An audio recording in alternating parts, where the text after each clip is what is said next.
स्वयं को भगवान मानने लगता है, इतनी पूजा करता है भगवान की कि उसे ऐसा नजर आता है जैसे कि मैं स्वयं भगवान हो गया, मेरी भी 4 भुजाएं हो गई। योगी भगवान की तरह बन जाता है। लेकिन एक जो भक्त होता है ना, वो भगवान नहीं बनता।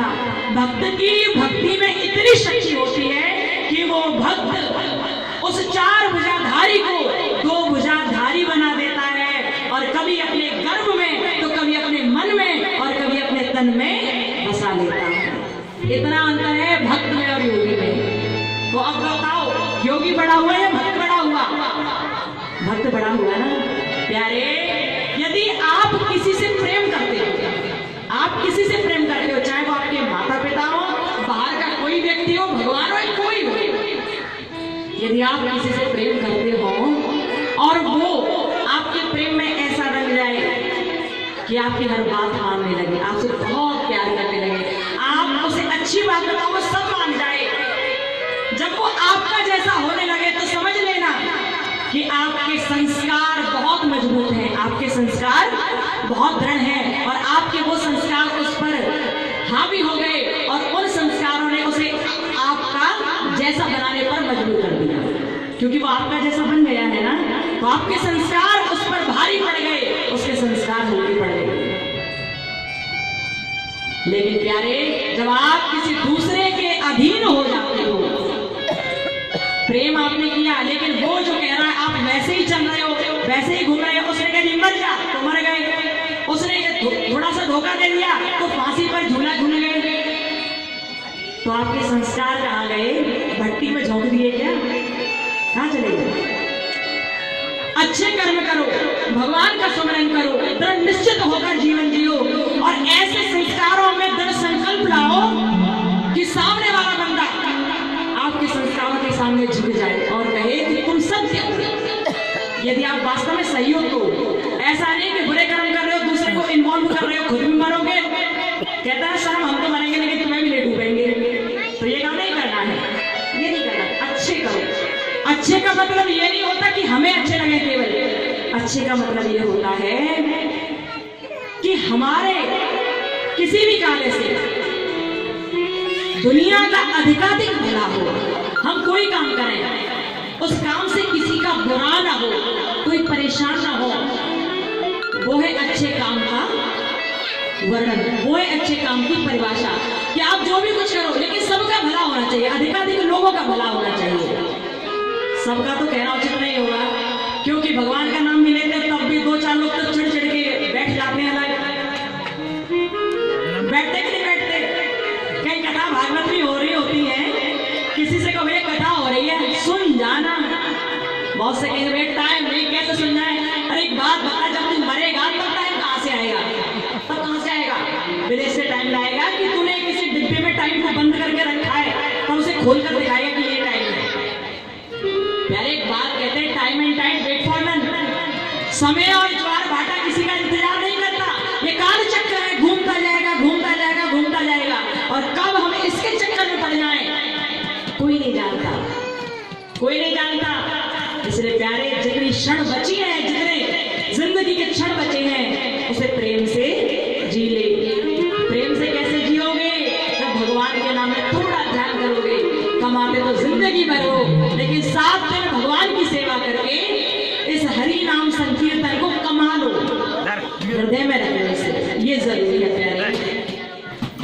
यहाँ का भागवत क्या है? निगम कल्प करोड़ गलितम फलम सुख मुखाद मृद द्रव संयुतम पिबत भागवतम रस मालयम मोहरौ रसिका भुव भाव का। ये ऐसी कथा है जिसे अनेक प्रकार के आगम निगमों में गाया गया है। ये ऐसी कथा है प्यारे, जिसे उस शुक ने, शुक कौन? वही शुकदेव, वो तोता, उसी शुक ने अपना मुख लगाकर मीठा कर दिया। ये ऐसी कथा है। सो प्यारे, आप इस प्यारी सी कथा को बहुत प्यार से सुनते जाइए। एक बार जानते क्या हुआ? एक बार जो सौनिक आदि 88,000 ऋषि मुनि थे, उन ऋषियों ने सोचा कि जिंदगी जीते जीते बड़ा समय हो गया, भगवान की तपस्या करने चलते हैं। अब वो ऋषि तपस्या करने के लिए चलने लगे। और जब चलते चलते बहुत दूर पहुंचे तो कहीं भी जाते हैं लेकिन उनका मन वश में नहीं रहता, क्योंकि कलयुग का कोई प्रभाव भी है, थोड़ा सा मन नहीं वश में रहता। तन जंगल में है लेकिन मन काम नहीं कर रहा है। ऐसा ही तो होता है, क्षण भर के लिए हम लोगों के ऊपर भी वैराग्य आ जाता है। घर का कोई व्यक्ति हमसे उल्टी सीधी बातें कर दे, गुस्सा कर दे तो कहते हैं चल चल छोड़ा, मैंने तेरा घर, अब हम निकल के जा रहे हैं बाहर, कहते हैं मतलब क्षणम रुष्टा क्षणम तुष्टा, ऐसी बातें हो जाती है, बस क्षण में डूब जाते हैं और बस घर छोड़कर चले जाते हैं। लेकिन जब कहीं पहुंचते हैं तो कहते हैं जाते बढ़िया तो घर में ये, यहाँ तो रोटी भी नहीं मिल रही है, क्या करें यहाँ रह के, चलो घर चलो। कहीं दुनिया में चले जाओ लेकिन मन घर में बदला हुआ है। तो ऐसे बन जाते हैं हम लोग, ऐसे वैराग्य धारण करते हैं। वो जो संत थे ना वो सौनिक आदि बहुत श्रेष्ठ ऋषि थे, लेकिन कलयुग का ऐसा प्रभाव था कि भगवान का ध्यान नहीं कर पा रहे थे, भटक रहे थे जगह जगह। और जब भटकते भटकते परेशान हो गए तो उन्होंने ब्रह्मा जी के पास गए। ब्रह्मा जी ने कहा क्या बात है, क्यों परेशान है, कोई बात है क्या? ऋषियों ने कह दिया प्रभु तीनों लोक में घूम लिए, भगवान की तपस्या करने के लिए जगह नहीं मिल रही, कहां जाए? ब्रह्मा जी ने कहा अपना चक्र छोड़ रहा हूं मैं। अब आप लोग सोचोगे कि चक्र तो विष्णु भगवान के पास था, ब्रह्मा जी ने कहां से छोड़ दिया? प्यारे, चक्र विष्णु भगवान के पास तो था, लेकिन वो चक्र जो विष्णु भगवान के पास था उस जैसा ही दूसरा चक्र ब्रह्मा के पास भी था। चक्र का मतलब ये नहीं है कि हाथ में गोल गोल चक्र हो बस फेंक दिया ना, वो गोल गोल वाला चक्र तो केवल भगवान श्री हरि विष्णु के पास है, जो उन्हें गिफ्ट किया, जो उन्हें दिया गया किसी के द्वारा। और किसने दिया वो भी आपको बताया जाएगा। लेकिन ब्रह्मा का जो चक्र है ना वो मनोमय चक्र है, जो मन से बना हुआ है। एक ऐसी शक्ति है जो जहां जहां जाती है वो पता कर लेती है कि कौन सी जगह पवित्र है और कौन सी जगह अपवित्र है। वो मन से बना हुआ चक्र है, वो मनसा चक्र है। निकल जा निकल जा। ब्रह्मा जी ने कहा ऋषियों ऐसा करो, मैं अपना मनोमय चक्र छोड़ रहा हूं, तुम जाओ इसके पीछे जाओ, जहां ये चक्र कुंठित धार होकर गिर जाए, जहां भी ये नीचे गिर जाए, समझ लेना वही भूमि तप करने के योग्य है। जाओ जाओ। ब्रह्मा जी की बात सुनकर सनिकादिक ऋषि वहां से चले गए। वो मनोमय चक्र घूमता हुआ आगे बढ़ता चला गया और बढ़ते बढ़ते एक जगह जाकर गिर गए। और जैसे ही वहां गिरा ऋषियों ने सोचा कि बस यही जगह तप के योग्य है। अब वो कहाँ गिरा था? वो एक अरण्य में गिरा था, एक वन में गिरा था। चूंकि वो मनोमय चक्र कुंठित धार होकर निमि की तरफ से गिरा, निमि यानी कि नौक की तरफ से गिरा, जहां नुकीला भाग था ना, उस भाग की तरफ से वो मनोमय चक्र कुंठित धार होकर उस अरण्य में गिरा, उस वन में गिरा। और तभी से उस जगह का नाम नैमिषारण्य क्षेत्र पड़ गया। वो नैमिषारण्य धाम के नाम से जाना जाने लगा। बोलो नैमिषारण्य धाम की जय हो। अब क्या हुआ? सब ऋषिगण इकट्ठे होकर वही भगवान का ध्यान करने लगे। लेकिन तभी इतने में ही वहां आ गए श्री सूत जी महाराज। बोलो सूत जी महाराज की जय हो। अब सूत जी महाराज कौन है? सूत जी महाराज परम भागवत संत हैं। ऐसे संत जो भगवान की हर पल सेवा करते हैं, भगवान का हर पल ध्यान करते हैं, वो ऐसे हैं। सूत जी महाराज को देखते ही जितने भी लोग बैठे थे ना सब खड़े हो गए, सब ऋषि मुनि खड़े हो गए और बोले प्रभु आप आ गए, अब तो हमारा उद्धार हो जाएगा। सूत जी महाराज के आते ही सबने अपनी जगह छोड़ दी और तभी सूत जी महाराज से कहा प्रभु उच्च आसन पर विराजमान होइए, ऊंचे आसन पर बैठ जाइए। और जब ऊंचे आसन पर बैठने के लिए कहा तो सूत जी महाराज ऊंचे आसन पर बैठ गए। और जैसे ही ये बात कही तो सूत जी महाराज मन में प्रसन्न है कि उन्होंने मुझे बहुत श्रेष्ठता के साथ उच्च आसन दिया है। अब क्या हुआ? अब सौनिक ऋषियों ने कहा सूत जी महाराज अहो भाग्य हमारे जो आप यहाँ आए, प्रभु अब हमारे मन में कुछ बात है, जरा सुनकर जाइए ना। जब ये कहा तो सूत जी बोले हाँ कहो ना, मैं इसलिए तो यहाँ आया हूँ, बताओ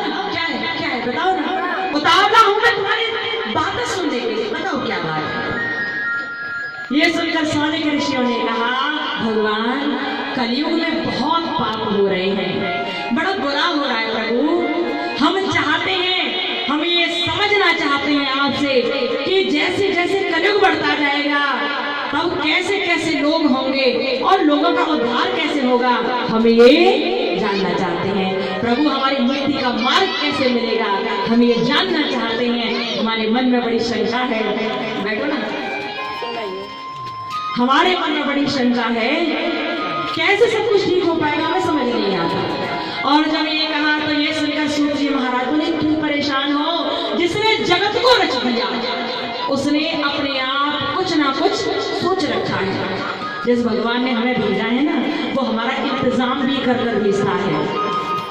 एक बच्चा पैदा नहीं होता, पैदा होने से पहले भगवान उसका इंतजाम कर देता है।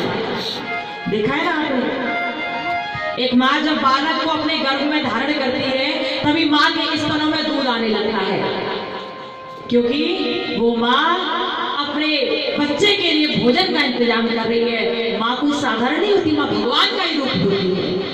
माँ भगवान का ही तो रूप होती है। आपको 9 महीने तक गर्भ में धारण करती है, हर चीज छोड़ देती है, उल्टी सीधी चीज खाना छोड़ देती है, 100 बार ना करे तो भी नहीं छूती उन चीजों को।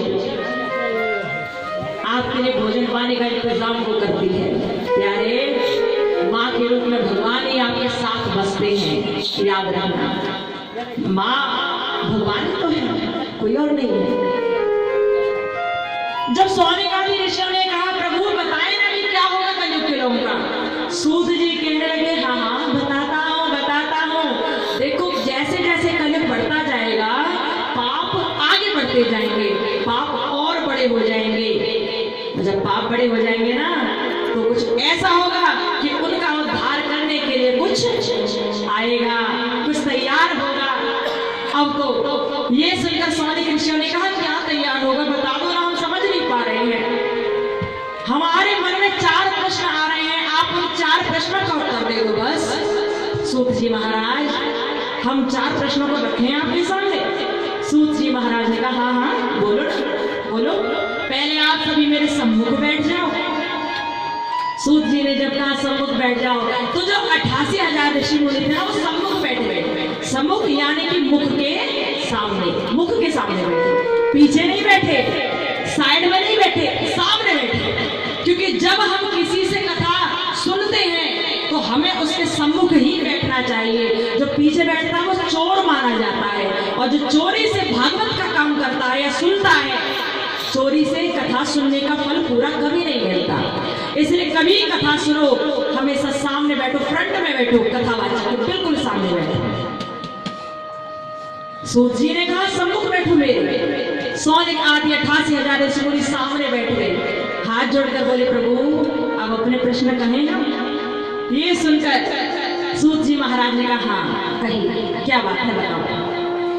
तभी सौनक ऋषियों ने कहा, पहला प्रश्न हमारा ये है, कहने लगे, भक्ति ज्ञान विरागा विवेकावर्धते कथम क्लेश क्रांतस्य तस्यैव शोधनं किं परायणम् माया मोह निराशा शोधनं क्रियते कथम् श्रेयसां यदि भक्षे पावनानां च पावनम्। 4 प्रश्न पूछे। पहला प्रश्न पूछा, भक्ति ज्ञान विराग आपका विवेकावर्धते कथम। प्रभु बताओ ना, कलयुग तो बढ़ता जाएगा, लेकिन कलयुग के लोग क्या कभी भक्ति भाव वाले और ज्ञान को धारण करने वाले और वैराग्य को अपनाने वाले होंगे? क्या कलयुग के लोग कभी भक्ति पूजा करेंगे या पूरे दिन अपने नित्य कर्मों में लगे रहेंगे? कैसे होंगे? और जब ये कहा तो ये सुनकर सूत जी ने कहा, अरे सौनक ऋषियों, कलिकाल अपना प्रभाव अवश्य दिखाएगा।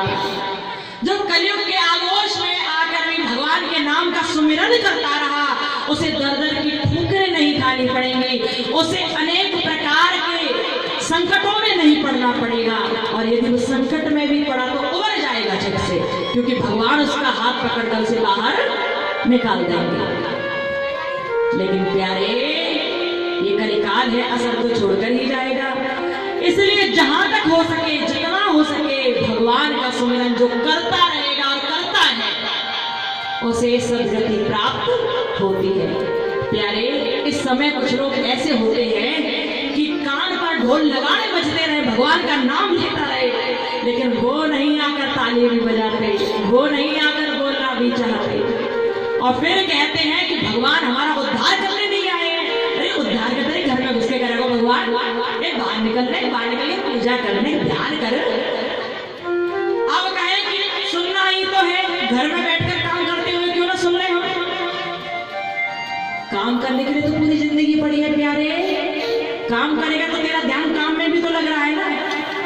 कथा का तो मुख्य उद्देश्य तेरे ध्यान को भगवान में लगाना है, लेकिन तेरा ध्यान तो काम में लग रहा है, और फिर तू चाहता है कि तेरा उद्धार हो जाए, तो ये तो संभव है नहीं। पूरी जिंदगी लगाते हो परिवार में, ये 7 दिन ही एकमात्र ऐसे होते हैं जो आप 4 घंटे लगातार, एक दिन 4 घंटे लगातार बैठोगे, और यानी कि 7 दिन तक 28 घंटे आप बैठकर कथा को सुनते हो, और ये 28 घंटे ही आपके 28 जन्मों को सुधार देते हैं, सिर्फ ये 28 घंटे। लेकिन जिन परिवार वालों की जिंदगी बिताते हो ना, वो आपको जीते जी भी नोच नोच कर खाते और मरने के बाद भी नोच कर खाते हैं। लेकिन दुर्भाग्य है हम सभी लोगों का कि हम लोग परिवार को ज्यादा समय देते हैं और भगवान के नाम में जीरो हो जाते हैं, निर्वटे सन्नाटा, कुछ नहीं करना चाहते। सूत जी महाराज ने कह दिया कलयुग के लोग ऐसे होंगे कि भक्ति करेंगे तो भगवान को पालेंगे, और भक्ति नहीं करेंगे तो खाट गोड़ेंगे, नरक में पड़े रहेंगे। जिनका उद्धार में कैसे विजय हो सकता? पहले प्रश्न का उत्तर दिया। दूसरा प्रश्न पूछा कि कलयुग में तो अनेक कलेश होगी, उस कलेश को कैसे दूर करेंगे प्रभु, क्या होगा? अब ये सुनकर सूत जी ने कहा और प्रश्न बढ़ाओ आगे। तीसरा प्रश्न कौन सा है? तीसरे प्रश्न के रूप में सौनिक ऋषियों ने पूछा कि संसार में तो मोह माया भरी पड़ी है, हाय मेरा बेटा, हाय मेरा नाती, हाय मेरे पति, हाय मेरी पत्नी, हाय मेरा प्रेमी, और जाने कौन कौन। सबसे कह देना, इससे मत कह देना, नहीं तो लड़ाई हो जाएगी। लड़के लोग क्या कहते हैं अपनी माँ से? क्या कहते हैं? माँ सुन, सबसे बात कह दियो, मेरी पत्नी से मत कह दियो, नहीं तो कल ही न्यारा हो जाऊंगा, कहते हैं ना। प्यारे, किससे अलग हो रहे हो? उससे अलग हो रहे हो जिसने 9 महीने आपको अपनी कोख में पाला था। बच्चा कितना भी दूर हो जाए, लेकिन माँ के शरीर से कभी दूर नहीं हो सकता, क्योंकि उसने अपना एक एक खून को, बूंद को संचित करके आपका निर्माण किया है, एक एक बूंद को संचित किया है 9 महीने तक। तब उसने आप जैसा विद्वान, आप जैसा भक्त, आप जैसा बेटा, आप जैसा बालक निकाला बाहर। अब जो श्रेष्ठ होते हैं वो माँ के छांव में रहते हैं जब तक माँ है, लेकिन जो दुर्भागी हो जाते हैं वो बस यहाँ से वहाँ आउट हो जाते हैं, निकल जाते हैं। और वो ये मत समझिए कि जिंदगी के फेल में, जिंदगी के खेल में ही फेल हो गए, यानी वो तो न जाने कहाँ से फेल होते हैं, भगवान की तरफ से भी फेल हो जाते हैं, जो माँ से भी अलग होते हैं। सूत जी महाराज ने कहा कि माया मोह तो बहुत रहेगा, लेकिन भगवान का नाम उस माया मोह से भी दूर कराकर भगवान का भक्त याद रहेगा।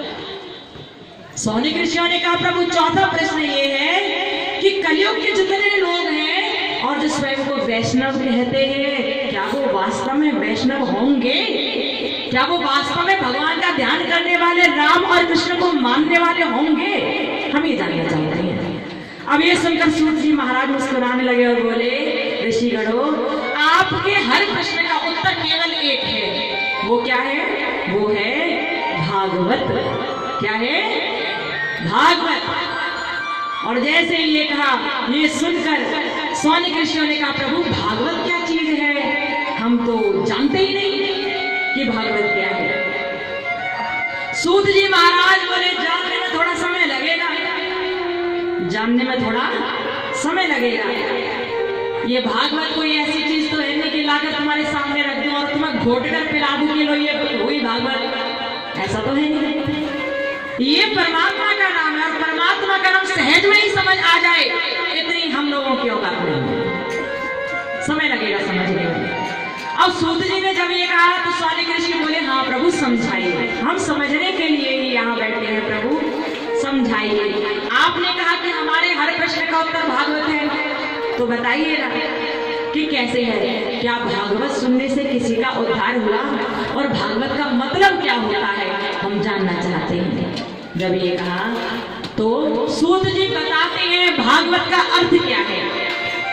आप सभी बहुत ध्यान के साथ सुनना कि भागवत क्या है। भागवत जिसमें 18,000 श्लोक हैं, 18,000 श्लोकों से मिलकर बनी है ये भागवत। इसमें 12 स्कंद हैं और 335 अध्याय हैं। कितने? 12 स्कंद और 335 अध्याय हैं। जो हमारा सबसे पुराना ग्रंथ है, सबसे पुराना ग्रंथ वो है महाभारत, और महाभारत को भी रच दिया था व्यास जी महाराज ने। लेकिन जब समय आया और व्यास जी महाराज संतुष्ट नहीं हुए तो व्यास जी महाराज के मन में बड़ी परेशानियां घूमने लगी कि इतने ग्रंथ रच दिए लेकिन कुछ नहीं हो पाया, अब क्या रचूं जिससे कुछ सही हो जाए, मेरा मन संतुष्ट हो जाए, अब क्या रचूं। तभी उन्होंने भागवत की रचना की थी। जानते हो भागवत कैसे बनी थी? भागवत जैसा हमने आपको भी बताया कि जो सबसे पुराना ग्रंथ था वो था महाभारत। व्यास जी महाराज ने उसी महाभारत के 2 भाग किए, जिसके एक भाग से तो श्री भागवत जी बनाए जिसमें 18,000 श्लोक थे, और दूसरे भाग से भगवान की सुंदर वाणी कह दी। और वो भगवान की सुंदर वाणी क्या थी जानते हो? वो थी भगवत गीता। आप देखते हो भगवत गीता की किताब देखते हो ना, वही गीता जो भगवान कृष्ण ने अर्जुन को सुनाई। महाभारत से 2 ग्रंथ बने, एक ग्रंथ श्री भागवत जी जो आप सभी देख रहे हैं यहाँ जो हो रही है 7 दिन की सप्ताह, जिसमें 18,000 श्लोक हैं, और उसके 700 श्लोकों से मिलाकर भगवान की वाणी को रख दिया उसी महाभारत में से निकालकर, और वो बन गई भगवत गीता जिसमें 700 श्लोक हैं। ऐसे बनाई है भागवत जी। आगे हम लोग चर्चा करेंगे प्यारे। अब भागवत का अर्थ क्या है, क्या होता है इसके अक्षरों का अर्थ? ध्यान से सुनिएगा, क्योंकि ये जो भागवत जी का अर्थ आपको बताया जा रहा है ना, ये आपसे कल पूछा जाएगा, ठीक है? इसलिए ध्यान से सुनना। हाँ बिल्कुल पूछा जाएगा। तो भागवत, भागवत कितने अक्षर हो गए? 4 हो गए। भाग का मतलब होता है भक्ति, भग का मतलब भक्ति। जो व्यक्ति हर प्रकार की बुराइयों को छोड़कर, हर प्रकार की शंकाओं को छोड़कर भगवान के नाम का सुमिरन करता है और संपूर्ण संसार में भगवान का दर्शन करने लगता है, हर कार्य करते हुए भगवान का ध्यान करता है, वो पूर्णतः भगवान की भक्ति प्राप्त करता है, वो भगवान का भक्त हो जाता है। भा का मतलब होता है भक्ति, ग का मतलब होता है क्या होता है? एक बार पहले बताया था लेकिन आपको क्या याद रहा होगा? नहीं याद रहा होगा। भा का मतलब भक्ति, गा का मतलब ज्ञान। जब आप भक्ति करते हो ना तो आप समझने की कोशिश करते हो हर जीव को, हर व्यक्ति को, भगवान की कथा को, आप ज्ञानी आने लगते हो। फिर आता है यानी कि वैराग्य। अब जब मन में वैराग्य आता है ना, ज्ञान जब होता है मन में, उसके बाद ये वैराग्य पनपने लगता है, प्रस्फुटित होता है। और जब वैराग्य आता है तो सारे संसार से आसक्ति जो रही थी ना हमारी, वो छूट जाती है। संसार से हम विरक्त हो जाते हैं और भगवान में आसक्ति खोजने लगते हैं। और जब कोई ऐसा हो जाए तो समझ लो कि वो वैरागी हो गया। संसार से वैराग्य ले लो और भगवान के सामने जाओ, भगवान में राग करने लगो, तब ही आप सच्चे वैरागी कहलाओगे। तो ये भागवत है ना, पहले भक्त बनाती है, पहले भक्ति देती है, फिर ज्ञानी बनाती है, फिर वैरागी बनाती है, और फिर जो अंतिम अक्षर है वो क्या है? त। भागवत, त यानी कि तत्व ज्ञान की प्राप्ति करके त्याग बन जाना, त्याग करके वन चले जाना, त्यागी हो जाना, समस्त संसार को संसार के रूप में ही छोड़कर अपनी समस्त जितनी भी जिम्मेदारियां हैं सबको निभाकर चले जाना। कहाँ चले जाना? भगवान के सुमिरन में चले जाना। अब इसका मतलब ये नहीं कि आप जंगलों में ही जाओ, ऐसा नहीं है। चले जाने का मतलब है आप इस संसार की मोह माया से अपने आप को दूर कर लो थोड़ा सा और भगवान में लग जाओ। लेकिन आजकल तो ये होता है कि बड़े बूढ़े भी जब बहुत बड़े हो जाते हैं ना, बुजुर्ग भी बहुत बुजुर्ग हो जाते हैं, तो भी हाय मेरा नाती आज जाने रोटी ना खाई, हाय मेरा परिवार आज जाने जे ना करो, हाय जे हाय वो, दुनिया भर की कलेश अपने गले में बांध कर घूमते हैं।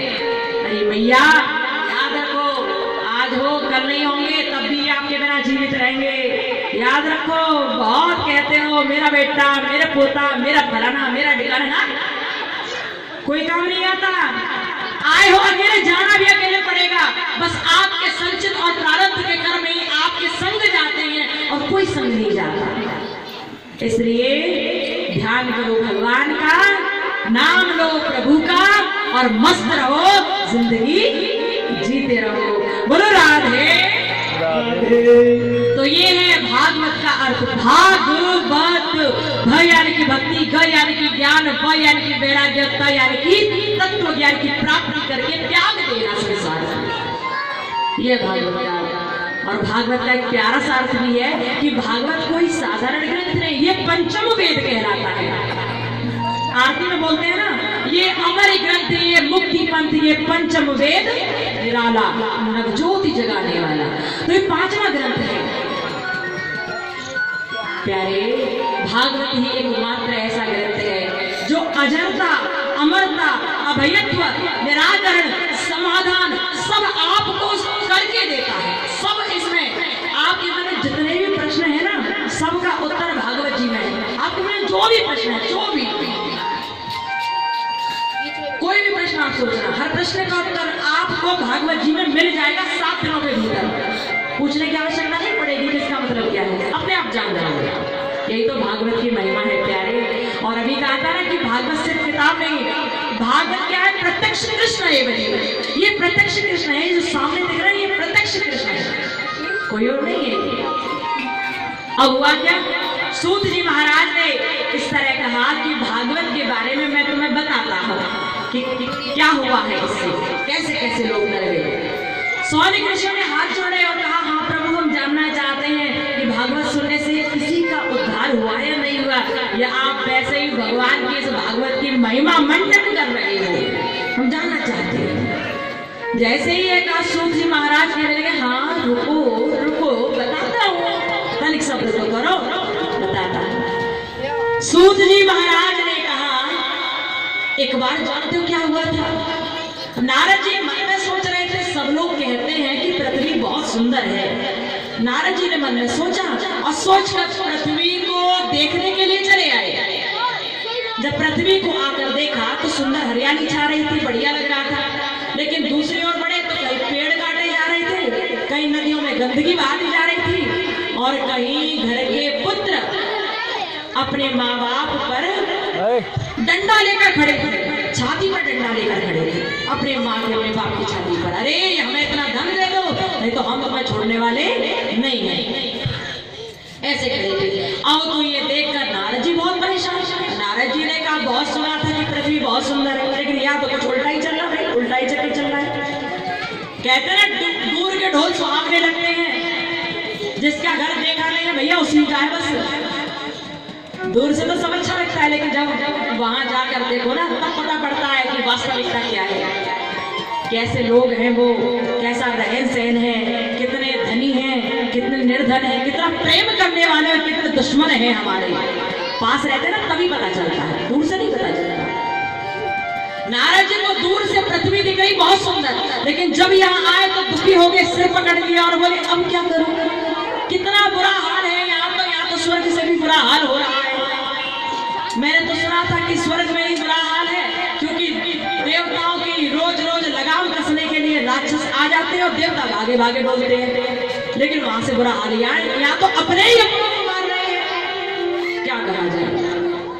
इतनी बात सोचकर नारद जी पृथ्वी पर राम राम राम राम कहते हुए आगे बढ़ते जा रहे थे। और जब वो आगे बढ़ते जा रहे थे तभी हुआ क्या, उन्होंने क्या देखा, नारद जी ने देखा कि एक स्त्री बैठी हुई, एक स्त्री शांति से बैठी हुई थी, बस आंखों में से आंसू निकल रहे थे। और जैसे उसकी आंखों में से आंसू निकलते हुए देखे, नारद जी सोचने लगे इसे भी कोई कष्ट होगा। नारद जी ने ज्यादा विचार नहीं किया, आगे बढ़ गए। लेकिन देखा कि उस स्त्री के पास दो बूढ़े बूढ़े पुरुष वही सो रहे थे। स्त्री की आंखों में आंसू निकल रहे हैं आंखों में से, और जो दो बूढ़े पुरुष पड़े हैं ना वो भी आंखों में से आंसू निकाल रहे हैं। लेकिन बड़ी बड़ी सुंदर युवती स्त्रियां उस स्त्री की जो रो रही थी उसकी हवा कर रही थी। और जैसे ही देखा नारद जी सोच लगे, अरे राम राम राम, देखो तो क्या स्थिति है, ये जवान स्त्री के पास बूढ़े पुरुष पड़े हुए हैं, इसे लज्जा नहीं आ रही है। नारद जी इतनी बात कहते हुए आगे बढ़ते चले गए। और जब आगे बढ़ते हुए चले गए तभी हुआ क्या, हुआ कुछ ऐसा कि वो जो स्त्री रो रही थी ना वो झट से खड़ी हो गई और खड़े होकर आवाज लगाने लगी नारद जी को। आवाज लगा के कहने लगी, भो भो साधु क्षणम तेष्ठा मम चिंतामपि नाशय दर्शनम तव लोकस्य सर्वथा हरम परम। देवी ने कहा, भो भो साधु क्षणम तिष्ठ क्षणम तिष्ठ क्षणम तिष्ठ। अरे साधु रुको, क्षण भर के लिए रुको। दर्शनम तव लोकस्य सर्वथा हरम परम। आपके दर्शन मात्र से हर प्रकार की परेशानी दूर हो जाती है। मैं जानती हूँ भगवान, क्षण भर के लिए रुक जाओ। और जैसे उसने आवाज लगाई नारद जी के पैर वही थम गए, चरण वही थम गए। नारद जी ने पीछे मुड़कर देखा, देवी क्यों आवाज लगाई आपने, और आप रो क्यों रही हो, क्या नाम है आपका देवी, बताओ हमें। और जब ये कहा तो इस बात को सुनकर देवी ने हाथ जोड़ लिया और रोने लगी। और रोते रोते कहने लगी, प्रभु अहम भक्ति रीति ख्याता इमयो में तनयो मतो ज्ञान वैरागा नामानो काले योगे जर्जरो गंगाक्षा सरतय चेष्मा मत्सेवार्थम समागता तथापि न चामे सेविताया सुरैरपे। देवी ने साधु को रोक लिया, नारद को रोक लिया और हाथ जोड़कर कहा, भगवान मेरी बात सुनते जाइए। नारद जी ने पूछ मुड़कर देखा और क्या, बोलो देवी क्या बात है, क्या कहना चाहते हैं और नाम क्या है आपका। तभी वो देवी रोने लगी और बोली, अहम भक्ति रीति ख्याता एमयो में तनयो मतो। भगवान मेरा नाम भक्ति है, सारा संसार मुझे भक्ति के नाम से जानता है। और एमयो में तनयो मतो, और ये जो तुम बूढ़े पुरुष पड़े हैं ना, ये कोई और नहीं, ये मेरे पुत्र हैं, ये मेरे बालक हैं। और जैसे ही नारद जी ने ये बात सुनी कि इस जवान स्त्री के पास बूढ़े पुरुष जो पड़े हैं वो बालक हैं, ये सुनकर नारद जी बड़े आश्चर्य में हो गए, ये कैसा जमाना आ गया, बालक बूढ़े हो गए और माँ जवान बनी हुई, ये कैसी बात। नारद जी ने कहा, अरे देवी भक्ति, नाम क्या है तुम्हारे पुत्रों के। भक्ति ने कहा, ज्ञान वैराग्य नाम आनो काल योगिन जय जय। इन दोनों के नाम ज्ञान और वैराग्य है प्रभु, लेकिन कलिकाल का प्रभाव होने से ये बुजुर्ग हो गए, उठ नहीं पा रहे, चल नहीं पा रहे, इनकी कदम काम नहीं कर रहे। और ये जितनी आप स्त्रियां देख रहे हो मेरी जो हवा कर रही हैं, ये कोई और नहीं, ये गंगा, ये यमुना, नर्मदा, गोदावरी, सिंधु, कावेरी, झेलम, सतलज, ये इत्यादि नदियां हैं जो मेरी सेवा कर रही हैं। लेकिन इस सेवा के प्रभाव से भी कोई असर नहीं पड़ रहा है, मेरे पुत्र ठीक नहीं हो रहे, मैं क्या करूं मुझे समझ नहीं आता। और जब ये कहा तो इस बात को सुनकर वो नारद जी कहने लगे देवी भक्ति आप चिंता मत करो, मैं विश्वास दिलाता हूँ कि मैं आपके पुत्रों को ठीक करके ही मानूंगा, विश्वास दिलाता हूँ मैं आपको। अब तो इस बात को सुनकर देवी भक्ति प्रसन्न हो गई और बोली प्रभु क्या करें बताएं जिससे मेरे पुत्र सही हो जाए। नारद जी ने कहा चिंता मत करो, सारी परेशानी मेरे ऊपर डालो, मैं सही करूंगा। ऐसे ही संत होते हैं प्यारे, वास्तव में संत तो वही है जो अपने हर कर्म के द्वारा दुनिया का भला करेगा। संत वही है। संत का मतलब ये नहीं होता कि आपने गेरुआ वस्त्र रंगवा लिए और उन गेरुआ वस्त्रों को धारण कर लिया और आप संत बन गए। संत का मतलब ये नहीं है। संत की पहचान उसके वस्त्रों से नहीं होती है, उसके कपड़ों से संत की पहचान कभी नहीं होती। संत की पहचान होती है उसके आचरण से, उसके व्यक्तित्व से, उसके कर्मों से। यदि कर्म शुद्ध है, यदि आचरण पवित्र है, यदि जीवन में सच्चाई है, यदि दुनिया की भलाई करने का उसने निश्चय कर रखा है, तो वही वास्तव में संत है। कपड़े रंगने से संत सब बन जाते तो भगवान सबको मिल जाता। कपड़े रंगने वाले यदि सिर्फ संत हो जाते तो भगवान उन्हें पल भर में मिल जाते। प्यारे, वास्तविक संत तो वो है जो कपड़ों के साथ साथ अपने मन को भी भगवान में रंग ले। कुछ भी पहनो, आप जो मन हो सो पहनो, लेकिन मन को शुद्ध रखो। ध्यान रखो मर्यादित जीवन कैसे जीना है, ध्यान रखो, जरूरी है। हुआ क्या? नारद जी ने कहा भक्ति चिंता मत करो, मैं सही करूंगा। अब नारद जी ने ऐसा किया कि अनेक प्रकार के जप तप यज्ञ किए ज्ञान वैराग्य को ठीक करने के लिए, लेकिन उन जप तप यज्ञ का प्रभाव कुछ ऐसा हुआ कि ज्ञान वैराग्य के कानों में जो जप तप का थोड़ा थोड़ा आवाज आती है ना, जो सुनाई देता है, उसका प्रभाव ऐसा हुआ कि ज्ञान वैराग्य थोड़े से खड़े हुए और खड़े होकर आगे बढ़ने जैसे ही लगे तभी वो झट से गिर गए। और जब ऐसे गिरे कि वो उठ नहीं पाए। नारद ने अनेक जप तप यज्ञ कर लिए, सबका फल दे दिया ज्ञान वैराग्य को, लेकिन ज्ञान वैराग्य ठीक नहीं हो पा रहे। अब तो नारद परेशान कि अब क्या करूं, अब ये कैसे ठीक होंगे। तभी उन्होंने भगवान से प्रार्थना किया कि भगवान मैं क्या करूं जिससे ये ठीक हो जाए। इतने में आकाशवाणी हुई और आकाशवाणी में कहा गया नारद सत्कर्म करो, सत्कर्म करो, सत्कर्म करो। जब ये कहा तो ये बात नारद ने तो सुन ली, लेकिन नारद जी को अब ये नहीं पता कि सत्कर्म का मतलब क्या है, सत्कर्म कहते कैसे हैं।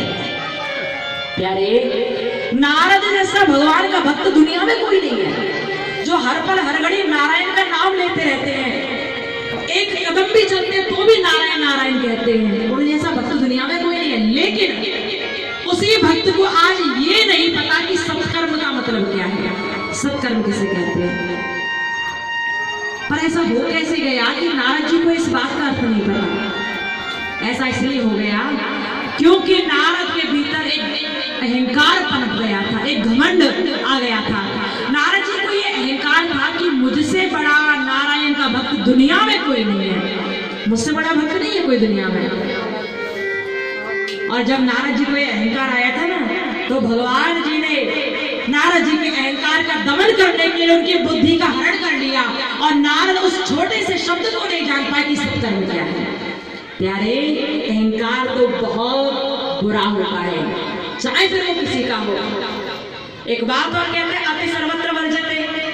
यदि आप किसी चीज की अति कर देते हो, यदि भगवान आपके लिए किसी चीज की अति कर देंगे, आप किसी चीज की स्वयं में अति कर लो, तो वो अहंकार का रूप धारण कर लेता है। कोई बहुत अधिक रूपवान होगा, यानी बहुत सुंदर होगा, तो उसे अभिमान हो जाएगा। कोई बहुत अधिक धनवान होगा तो उसे अभिमान हो जाएगा। कोई बहुत बड़ा भक्त होगा तो भी उसे अभिमान हो जाएगा। यानी कि जिस चीज की जहां अति हो जाती है तो वो परेशान करने लगती है। नारद जी को यही विश्वास था कि मुझसे बड़ा दुनिया भक्त नहीं। भगवान ने इतनी बात सुनी और नारद जी की बुद्धि का हरण कर लिया। नारद नहीं जान पा रहे कि सत्कर्म का मतलब क्या है।